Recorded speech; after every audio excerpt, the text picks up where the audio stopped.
우리가 다 예수 믿는 사람이다 그렇게 말합니다. 예수 믿는다는 게 무엇이냐? 예수 믿는다는 것은 바로 이 말씀을 통해서 하나님을 만나는 것입니다. 오늘 우리가 다 읽어봤는데 예수 믿는다는 것은 우리 안에 하나님을 모셔드리는 거예요. 예수님을 영접하는 자는 하나님의 자녀가 되는 권세를 주셨으니 예수님을 영접하는 것이 예수님을 믿는 것이요. 예수님을 영접하고 믿는 것은 하나님의 자녀가 되는 것입니다. 하나님의 자녀가 된다는 것은 하나님을 만난다는 것이요. 우리가 예수 믿고 예수를 영접한다 하는 것은 이제부터 나도 종교를 하나 가지게 됐다. 그런 얘기가 아닙니다, 여러분. 하나님을 만나는 이야기입니다. 성경 속에서 우리가 성경이 하나님이 말씀하시는 중요한 주제 두 가지를 우리가 발견해 본다면 하나는 예수가 누군지 알고 예수를 영접하고 예수를 믿어라. 그래서 구원을 받아라. 그 얘기입니다. 또 하나는 무엇이겠습니까? 예수님을 영접하고 구원을 받았으면 이제 구원받은 삶을 한번 누려봐라. 풍성하게 그 삶을 한번 누려봐라. 그런 얘기입니다. 하나님이 이 두 가지 주제를 우리에게 그렇게 간절하게 말씀하시고 싶은 것입니다. 여러분, 성경을 우리가 잘 읽어보면 성경 속에는 여러 많은 인물들이 등장하게 되는데 그 인물들 중에 참 위대한 기적의 삶을 누렸던 사람들이 참 많습니다. 우선 아브라함이 있죠. 아브라함이 인간적으로 보면 별 볼 일 없는 동네에서, 이방 동네에서 우상 섬기는 집안에 태어나서 참 보잘것없는 사람이었는데 이런 아브라함이 하나님의 음성을 듣고 하나님의 말씀을 듣고 하나님을 만나게 되면서 이 아브라함이 엄청난 삶의 변화가 일어나게 되고 위대한 사람이 되고 그래서 몇천 년이 지난 오늘까지도 우리까지도 아브라함의 이름을 알 정도로 그런 위인이 됐습니다. 또 다윗이라는 이름이 성경에 나옵니다. 이 다윗이 별 볼 일 없는 7 형제 중에서 막내로 별 인정 못 받고 들에서 양치는 목자로 지냈었는데 이 다윗이 하나님을 만나고 하나님의 음성을 듣고 하나님을 깨달으면서 다윗이 전무후무한 위대한 왕이 되었습니다. 이 사람들은 그냥 훌륭한 사람이 아니라 여러분 신약 성경 뚜껑을 딱 열면 제일 먼저 무슨 얘기부터 나옵니까? 아브라함과 다윗의 이름부터 나옵니다. 아브라함과 다윗은 그렇게 유명한 사람이 된 거예요. 그러면 이 아브라함, 이 다윗 이런 사람이 어떻게 해서 그렇게 위대한 삶을 살게 되고 위대한 그런 이름을 남기게 됐느냐? 아무리 연구를 해봐도 다른 이유는 하나도 없습니다. 그들의 이야기를 구약 성경을 통해서 이렇게 읽어보면 결국 이 사람들이 왜 그렇게 위대하게 됐느냐 하는 이유가 하나님을 만났기 때문인데 하나님이 그들에게 말씀을 해주셨는데 그 말씀을 알아들은 거예요. 근데 그 말씀의 내용이 무엇이었는가 보니까 결국은 그리스도를 통한 축복의 약속 이야기였어요. 그래서 이 사람들의 이름은 신약에까지 이어지면서 신약 성경을 열자마자 바로 이 두 사람의 이야기가 나오는데 이 두 사람의 이야기가 왜 나오는가 봤더니 아브라함과 다윗의 자손 예수 그리스도의 세계라 그렇게 신약 성경이 이어지고 시작이 되는 것입니다. 즉 이 두 사람의 인생이, 이 두 사람의 생애가 예수 그리스도하고 역시 관련이 있었구나. 예수 그리스도를 통한 축복의 계획 때문에 하나님이 이 사람들을 부르셔서 이 사람들의 삶을 하나님이 사용하셨구나. 그것을 알게 됩니다. 신약 성경을 계속 읽어보면 드디어 이 예수 그리스도께서 이 세상에 오셨는데, 신약 성경의 내용은 뭐냐? 이 예수님을 만나는 사람마다 변화가 일어나더라.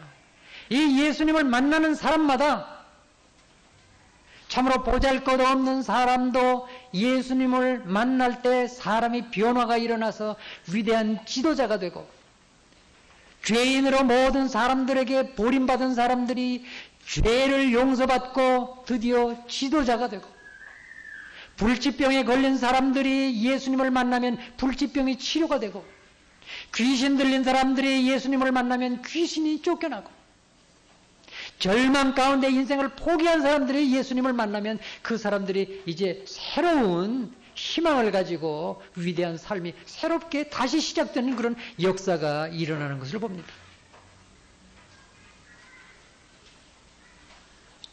예수님이 우리 모든 인류의 문제를 대표해서 대신 짊어지시고 십자가 위에서 우리의 모든 문제를 다 해결하시고 우리의 죄값을 다 갚으시고 죽으셨는데, 그러나 그분은 다시 죽음을 이기시고 부활하셨고 원래 계시던 곳으로 다시 승천해 가셨습니다. 이제 이 땅에 예수님은 육신으로 오셨다가 이제는 육신으로 안 계십니다. 그런데 예수님이 가신 후에도 그 예수님의 단지 그 이름을 영접하고 믿는 사람에게도 똑같이 예수님을 만난 그 역사가 일어나는 것이 계속되고 지금까지도 계속되고 있습니다. 예수님의 이름만 영접하고 믿었는데도 그 사람들에게 기적의 역사가 일어나고 치유의 역사가 일어나고 변화의 역사가 일어나고 창조의 역사가 일어나고 그 역사가 오늘까지 계속되는 것입니다. 여러분, 그 역사는 오늘 이 자리에서까지 계속되고 있습니다. 여러분들이 보통 악질이 아니고, 여러분들이 보통 죄인이 아니고, 여러분들이 지금 이 자리에 이렇게 좋은 날씨에 여기와 앉아 있을 사람들이 아닌데, 어디 가서 무슨 죄를 짓고 있을지 모를 사람들이 오늘 여러분 마음속에 예수님의 이름이 들어가고 예수님을 믿는 믿음이 조금 들어갔는데, 여러분들이 이 아침에 여기 나와서 하나님의 말씀을 사모하며 하나님께 예배를 드릴 수 있는 것이 여러분들이 똑똑해서가 아니고, 여러분들이 원래 선하게 타고나서가 아니라 여러분의 마음속에, 그 생각 속에 예수님의 이름이 들어간 이후에 일어난 역사요. 이제 앞으로 여러분의 생애를 통해서 얼마나 위대한 놀라운 역사가 일어날지 아무도 모릅니다. 앞으로도 계속 예수님을 만나게 되는 사람마다 위대한 변화의 역사, 창조의 역사를 일으킬 것이 분명합니다. 지금까지 그렇게 되었으므로 앞으로도 그렇게 될 것입니다. 그렇게 하나님이 약속하셨기 때문에 그렇습니다. 바울 같은 사람은 정말 예수 믿는 사람 잡아 죽이고 그야말로 자기가 세상에서 제일 잘난 줄 알고 살던 사람인데, 이 바울 같은 사람도 예수님을 만나게 되니까 그 사람이 180도 변화돼 가지고 예수 이름으로 세계의 역사를 바꿔놓는 그런 창조의 역사를 일으키게 된 것입니다. 자, 도대체 예수님이 누구시길래 예수님을 만나기만 하면, 육신적으로 만나지 않아도 그 예수님의 이름만 영접하고 예수님의 이름만 믿는 사람에게도 이런 엄청난 변화의 창조의 역사가 일어나느냐? 예수님이 대체 누구길래? 오늘 우리가 읽은 말씀에는 바로 그 이야기가 설명되고 있습니다. 1절에 우리가 읽어봤는데, 태초에 말씀이 계셨습니다. 이 말씀이 하나님과 같이 계셨습니다. 그 말씀이 바로 하나님이셨습니다. 그런데 그 말씀이 육신이 되어 이 세상에 오셨는데 그분이 예수님이다 그랬습니다. 그러면 예수님은 누구냐? 예수님은 바로 하나님의 말씀이시구나 하는 것을 우리가 알 수 있습니다. 그런데 그 하나님의 말씀이라는 게 무슨 뜻이냐? 하나님의 말씀이 육신이 되어 이 세상에 오신 분이 그분이 예수님이구나. 말씀이 예수님이구나. 그 말씀이 어떤 말씀이냐? 2절, 3절에, 4절에 계속해서 설명을 하는데 그 말씀은 바로 천지를 창조한 능력의 말씀이다. 창조의 말씀이다. 그 말씀은 온 우주를 창조하신 그런 능력의 말씀이었다. 예수님은 바로 그 하나님이셨다. 그 하나님이 이제 우리 타락한 다 멸망하게 된 이 인간들을 구원하시려고 인간의 몸을 입고 인간 속에 오셨다. 물에 빠진 사람을 구원하기 위해서 물속에 들어야만 되는 거와 마찬가지로 죄악 속에 멸망 속에 빠져버린 이 사람들을 인간을 구원하시려고 하나님이 육신으로 이 세상에 오셨는데 말씀이 육신이 되어 오셨다. 말씀이 육신이 되어 오셨다는 것은 천지를 창조하신 그 능력을 그대로 가지고 오셨다. 그 말입니다. 그래서 예수님께서는 이 세상에 오셔서 바로 그 능력을 짧은 생애 동안에 우리에게 다 보여주셨습니다. 불치병을 고쳐주시는 정도가 아니라 죽은 사람도 살려내시고 귀신을 쫓아내시고 절망 가운데 있는 사람들을 다 이렇게 세워주시고 참으로 보잘것없는 먹고 살기도 힘든 그 무력하고 무능력한 사람을 불러서 위대한 지도자로 만들어서 역사를 바꾸게 하시고 예수님은 바로 하나님의 말씀이 육신이 되어 오신 분이다. 그 다음에 거기 3절 10절 보니까 그 말씀 안에는 창조의 능력이 있었고 4절 5절 9절 보니까 그 안에는 생명이 있었다. 그 생명은 바로 사람들이 빛이셨다. 예수는 누구냐? 짧게 말하면 예수는 하나님의 권세를 가지고 오신 분이요. 하나님의 말씀의 능력을 가지고 오신 분이요. 하나님 안에 있는 생명과 빛을 가지고 오신 분입니다. 왜 오셨느냐? 오늘 우리가 하나님의 창조하심을 입어 하나님의 수준으로 하나님과 함께 교제하며 하나님과 한 가족이 돼서 하나님의 모든 것을 누리며 살도록 그렇게 창조됐지만 우리가 하나님과 끊어져서 하나님과 떠나서 하나님과 상관없이 살게 된 타락한 삶을 살면서부터 우리가 이 모든 하나님의 권세도 떠나버렸고 하나님의 능력도 끊어져 버렸고 하나님의 생명과 빛도 우리에게서 다 끊어져 버린 우리가 그런 상태가 됐기 때문에 예수님께서 우리의 인간의 그 모든 축복을 다시 회복하시려고 이 땅에 육신을 입으시고 우리 가운데 찾아오신 분이 그분이 예수님이시다. 그렇게 오늘 말씀을 설명하고 있는 것입니다. 여러분, 그러므로 우리가 예수 믿는다 하는 것은 바로 이러한 예수님을 알고 예수님이 이런 분이시구나 하는 것을 알고 그 예수님을 우리 안에 영접한다는 거예요. 이 예수님을 우리 안에 영접하고 모시고 그분을 믿고 살 때에 우리가 그분의 모든 것을 누리면서 살기 시작하게 된다. 그 말입니다. 우리에게 지금까지 없던 하나님의 권세와 하나님의 능력과 하나님의 생명을 이제부터 우리가 누리면서 살게 됐다. 그래서 오늘 이제 이 말씀 중에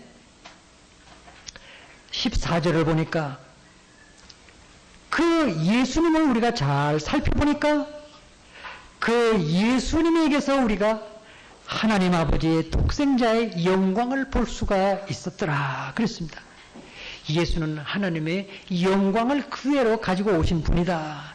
그는 육신으로 세상에 오셔서 그 삶을 통해서 하나님이 어떤 분이신지 하나님의 영광을 다 드러내 보여주셨습니다.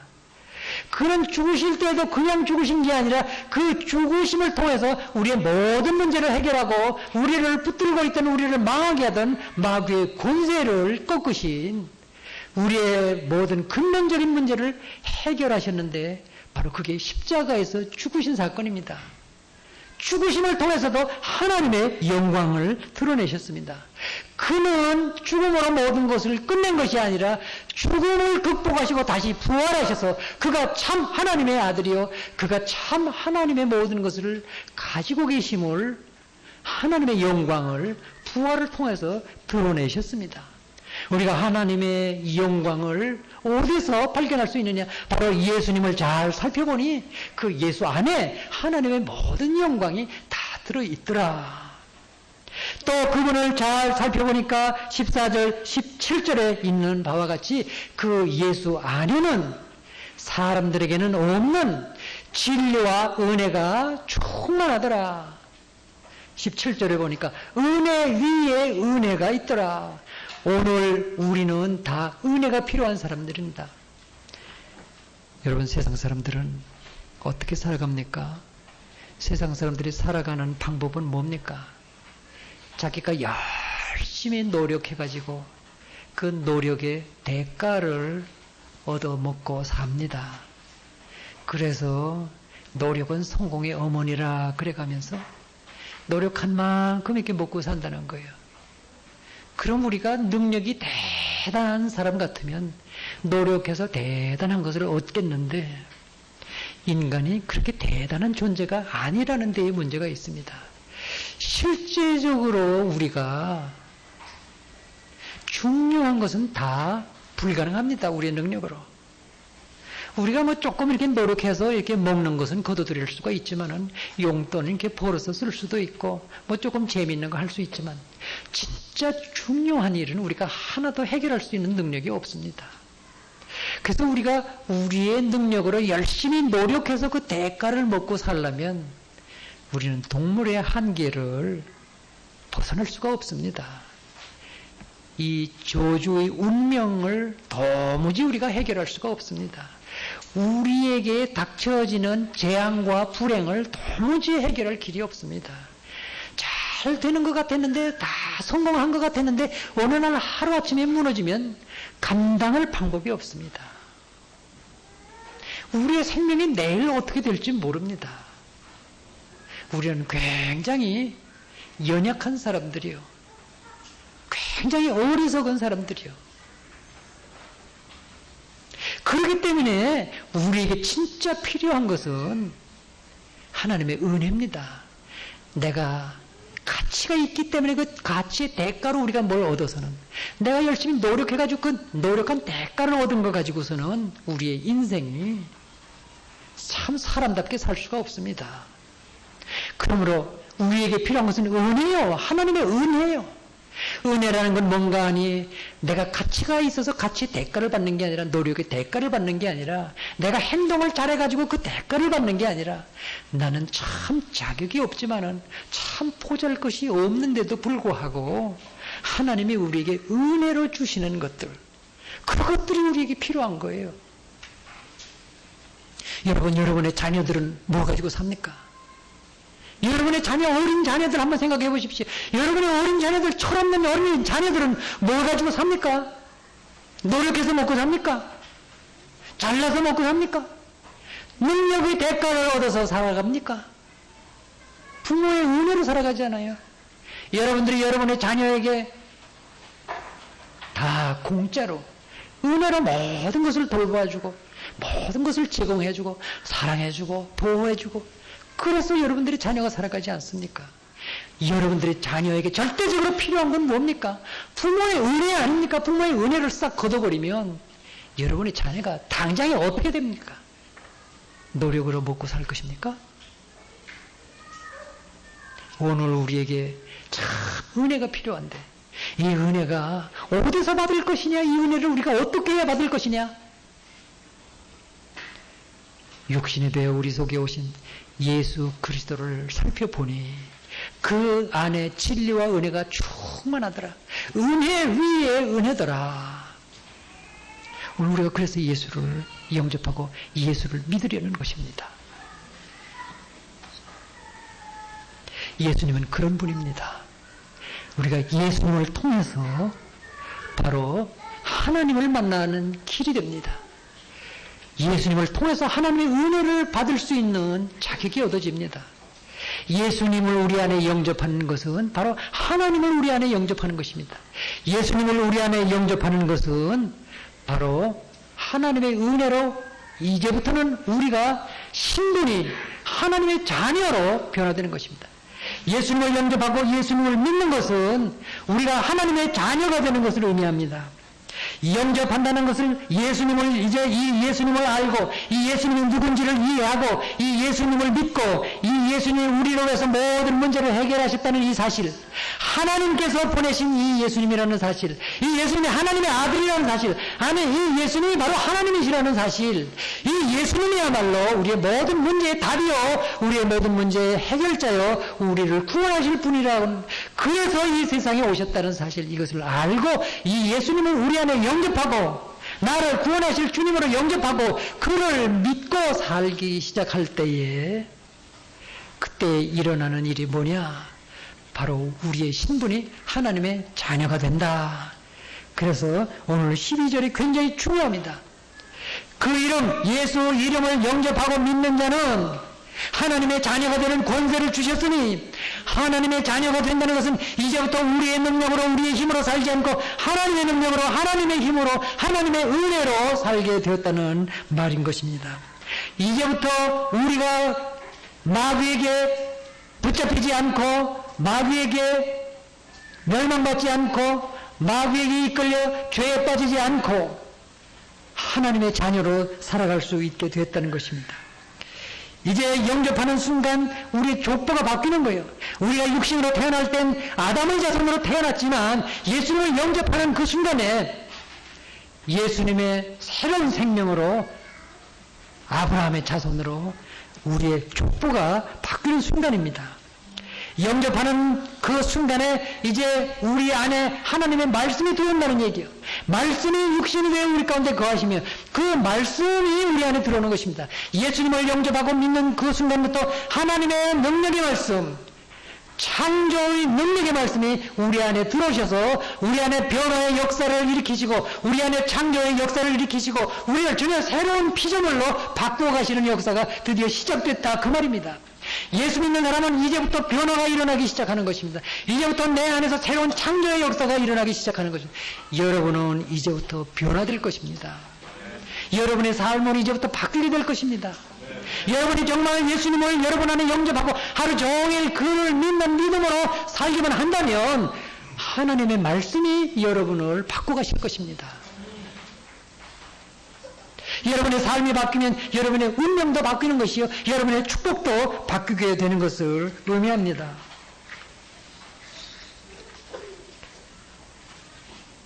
이제부터 여러분의 삶 속에는 하나님의 간섭하십니다. 하나님이 인도하십니다. 여러분의 삶은 이제 하나님이 책임지십니다. 여러분은 하나님의 자녀이기 때문에 그렇습니다. 이게 예수님을 영접한 사람들의 특권이기도 하고 축복이기도 하고 그렇습니다. 그런데 여기 우리 학생들 지금 있는데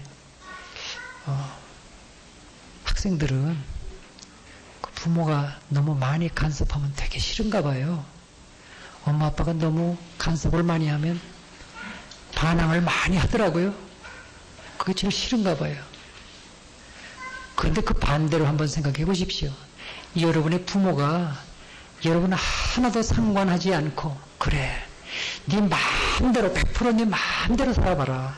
그리고 손 딱 끊어버리면 여러분 진짜 좋겠습니까? 여러분 정말 자신 있습니까? 정말 올바르게 훌륭하게 될 자신 있습니까? 자, 우리 어른들한테 다시 한번 묻겠습니다. 여러분, 하나님께서 그래 내가 그렇게 귀찮으냐? 그럼 네 생각대로 네 마음대로 네 기분대로 네 좋아하는 대로 네 마음대로 살아라. 내 손 딱 뗄게. 그러면 여러분 정말 자신 있습니까? 정말 자신 있습니까?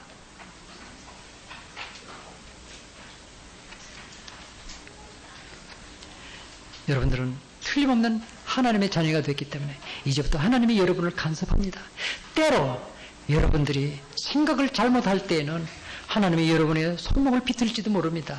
하나님이 여러분들을 연못에 던져버릴지도 모릅니다. 그 더러운 물을 막 먹어도 모른 척하고 죽든지 말든지 연못에 여러분을 던져버릴 수도 있습니다. 그러나 죽기 직전에 하나님은 여러분들을 건져내실 것입니다. 여러분들이 죽으면 안 되기 때문에 그렇습니다. 그러나 하나님은 여러분들을 연못에 빠뜨려가지고 엄청나게 고통스럽게 하실 수도 있습니다. 여러분들 굉장히 아프게 매를 때리실 수도 있습니다. 여러분들을 철저하게 감시하고 간섭하시고 인도하실 것입니다. 그러나 한 가지 분명한 사실은 이제부터 여러분의 평생 동안 삶 속에 어떠한 고통과 고난이 다가올지라도 그것은 여러분들에게 하나님이 주신 축복의 기회입니다. 거기에는 반드시 하나님의 목적이 있습니다. 하나님의 계획입니다. 이것을 여러분들이 깨달으면 여러분들이 기쁨이 될 것이요 그 고통도 하나님께 감사한 제목이 되겠지만은 여러분들이 그걸 이해 못하면 맨날 하나님 원망하다 세월 보낼 것입니다. 여러분, 교회는 무엇인가 하면 교회는 많은 사람들이 예수님을 영접하도록 도와주는 그런 기관이라고 할 수 있습니다. 한 사람이 예수님을 영접하고 예수님을 만나서 하나님의 말씀이 드디어 그 안에 들어가기 시작해서 그 말씀이 그 안에 변화와 창조의 역사를 일으키기 시작하면 그 한 사람을 통해서 그 주위에 엄청난 변화가 일어나고 그것이 더 나아가 한 나라를 바꾸기도 하고 한 시대를 바꾸기도 하고 이것이 기독교의 역사입니다.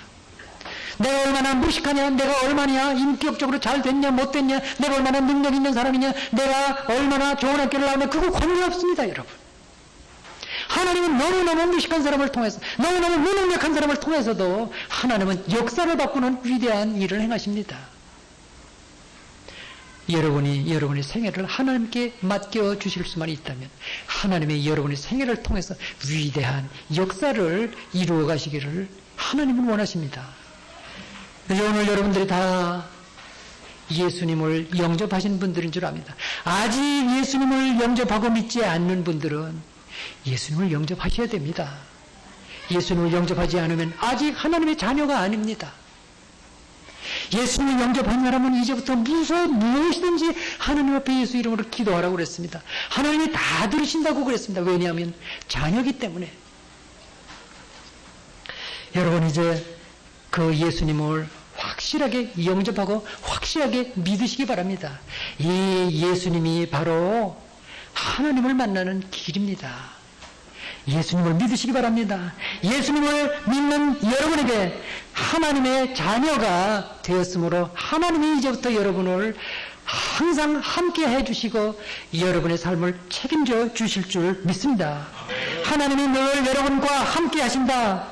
하나님은 늘 여러분의 삶을 형통하게 하신다 하는 이 약속을 믿고 사시기 바랍니다. 하나님이 여러분의 아버지 되심을 믿으시고 하나님이 여러분의 모든 삶을 책임지신다는 사실을 믿고 이제부터 살아가시기를 바랍니다. 그런데 여러분 마음속에 생각 속에 만약 꿈이 없이 산다면 여러분은 바보입니다. 꿈이 없을 수가 없습니다. 그러면 이제 이 하나님의 은혜 속에서 내가 어떻게 살아갈 것이냐 하는 꿈을 가지고 비전을 가지고 살아가시 바랍니다. 여러분은 이제 세상을 정복하며 살도록 되어 있는데 여러분이 아직도 세상의 얽매에서 정복당하고 지배당하는 얽매인 삶을 산다면 여러분은 아직도 바보처럼 사는 것입니다. 여러분은 위대한 복음의 사명을 가진 사람들입니다. 세계를 정복하도록 사명을 받은 사람들입니다. 그러므로 여러분들이 받은 이 사명은 여러분들에게 여러분들의 삶을 영광스럽게 할, 그리고 여러분을 통해서 하나님께 영광 돌릴 수 있는 그런 최고의 축복의 사명인 것입니다. 이 축복의 사명을 잊어버리지 말고 사십시오. 사명을 잊어버리고 살면 내 가치를 잃어버리고 사는 것이 됩니다. 오늘 하나님께서 여러분에게 이 엄청난 축복을 깨닫게 해주시기를 축원합니다. 하나님께서 오늘 여러분에게 이 축복을 누릴 수 있는 지혜도 주시기를 축원합니다. 하나님께서 오늘 여러분에게 이 예수 이름으로 늘 기도하며 기도 응답받는 자녀의 삶을 풍성하게 누리도록 성령께서 여러분들을 평생토록 인도해 주시기를 축원합니다. 오늘 예수님을 영접한 여러분에게 오늘도 하나님의 풍성한 은혜가 여러분의 삶 속에 넘쳐나기를 축원합니다. 기도하겠습니다. 아버지 하나님, 우리가 영접한 예수님이 하나님의 말씀이요 내 안에 모든 변화와 창조의 역사를 일으키시려고 내 안에 들어오셨음을 믿습니다. 하나님, 이제부터 우리가 이 생각을 가지고 살게 하시고 이 신분을 가지고 살게 하시고 이 권세를 가지고 하나님 앞에서 늘 하나님께 영광 돌리는 삶을 살 수 있도록 내 신분을 늘 생각하며 살 수 있게 인도하여 주옵소서. 초라한 삶을 살지 않게 하옵소서. 쓸데없는 고난당하지 않게 하옵소서. 그러지 않아도 될 초라한 삶을 살지 않고 날마다 하나님께 영광 돌리는 삶을 살 수 있도록 우리가 깨닫게 하시며 우리의 신분을 발견하게 하시며 우리가 받은 축복을 누리는 삶이 되게 하옵소서. 예수님 이름으로 간절히 기도하옵나이다. 아멘.